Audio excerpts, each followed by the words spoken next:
పాయకరపేట నియోజకవర్గం నక్కపల్లి అడ్రోడ్డు స్థానిక అమ్మాయి గీతాశ్రీ నమ్మి మన ప్రాంతానికి గర్వకారణంగా నిలిచారు. అండర్ 18 మహిళా ఆసియా కప్ హాకీ పోటీల్లో కాంస్య పథకం సాధించిన సందర్భంగా ఆమెను హాకీ క్లబ్ వ్యవస్థాపకులు, చైర్మన్, స్థానిక నాయకులు, తోటి ప్లేయర్లు మరియు స్థానికులు ఘనంగా సత్కరించారు. అభినందనలు తెలుపుతూ నిర్వహించిన ర్యాలీలో అందరూ పాల్గొని ఘనంగా స్వాగతం పలికారు. కేవలం 12 ఏళ్ల వయసులోనే ఆమె భారతదేశం తరపున ఈ అంతర్జాతీయ పోటీల్లో ఆడటమే కాకుండా సింగపూర్తో జరిగిన మ్యాచ్లో ప్లేయర్ ఆఫ్ ది మ్యాచ్ అవార్డును కూడా గెలుచుకున్నారు. ఈ అద్భుతమైన ప్రతిభతో ఆమె మన ప్రాంతానికి మరింత గుర్తింపు తెచ్చారు. మాతాజీ గారు, రాంబాబు గారు, రామచంద్ర గారు, అలాగే వాసు గారు, అప్పారావు గారు అందరూ కూడా సహకరించడం, పెద్దలుగా ఏ గవర్నమెంట్ ఉన్నప్పటికీ పార్టీలకు అతీతంగా కూడా వాళ్ళకి సహకారం అందించడంలో పెద్దలు కూడా సహకరించాం. మరి అలాగే ఈరోజు ఒక ఉన్నతమైన స్థానాన్ని నక్కపల్లికి తీసుకొచ్చినందుకు ముఖ్యంగా చిరంజీవి నమ్మి గీతాశ్రీకి ప్రత్యేక ధన్యవాదాలు తెలియజేసుకుంటున్నాం. ఎందుకంటే ఈ హాకీలో ఇంత స్థాయికి వెళ్తని పెట్టిన సూరిబాబు గారు ఊహించలేదు, మరి కోచ్లు ఊహించలేదు, గ్రామ పెద్దలుగా మేము కూడా ఊహించిన పరిస్థితి ఈరోజు అద్భుతం జరిగింది.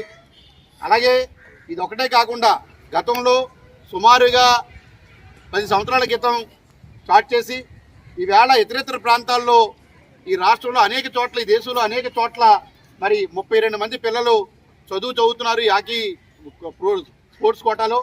అలాగే 9 మందికి ఉద్యోగాలు కూడా రావడం జరిగింది. అంటే చాలా గొప్ప విషయం. ఎందుకంటే నక్కపల్లికి చాలామంది పనిచేసాం, అనేక రంగాల్లో పనిచేసాం. కానీ ఎంత గొప్పగా ఈ నక్కపల్లి స్థానాన్ని నిలబెట్టిన స్థాయి హాకీ నిర్వహణకి మాత్రమే దొక్కుతుంది. మరి ఇటువంటి పరిస్థితుల్లో మరి అమ్మాయి ఇంకా రాబోయే కాలంలో మరి ఇంకా బ్రహ్మాండమైన స్థానంలో, ఇవాళ మామూలుగా స్టేజ్ మీద నిలబడి 9th క్లాస్ అమ్మాయి మాట్లాడటమే చాలా కష్టం. మందులు కూర్చున్నోడు ముందుకు రమ్మని చెప్పడమే రాలేక చాలా మంది ఇబ్బంది పడతారు. మరి అటువంటిది ఎక్కడో దేశం కాని దేశంలో, భాష రాని దేశంలో, అందులోని జపాన్ దేశంలో మరి అక్కడికి వెళ్ళి ఆడి ఈవేళ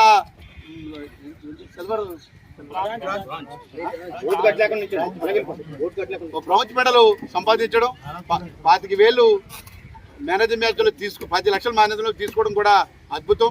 ఈ అమ్మాయికి మరింత ఉన్నతంగా రాబోయే కాలంలో మరి ఉన్నత స్థానంలో ఉండాలని, మరి ఇంకా ఈ ప్రాంతానికి మంచి పేరు తీసుకురావాలని ఆశిస్తూ, మరి అలాగే మా అందరి ఆశీర్వాదం ఉందని తెలియజేసుకుంటూ, మరి అలాగే 17వ తారీఖు కానీ 18వ తారీఖు కానీ భారీ సంఖ్యలో ఈ అమ్మాయికి హోమ్ మినిస్టర్ గారి ఆధ్వర్యంలో కూడా ఇప్పుడే నేను మినిస్టర్ గారికి చెప్పడం జరిగింది. ఆ అమ్మాయికి హోమ్ మినిస్టర్ గారి ఆధ్వర్యంలో కూడా ఒక సన్మానం కూడా ఏర్పాటు చేయడానికి మేము సిద్ధంగా ఉన్నాం తెలియజేసుకుంటూ, మాకు ఈ అవకాశం ఇచ్చిన హాకీ క్రీడాకారులందరికీ కూడా ప్రత్యేక ధన్యవాదాలు తెలియజేసుకుంటూ సెలవు తీసుకుంటున్నాను. జై హింద్.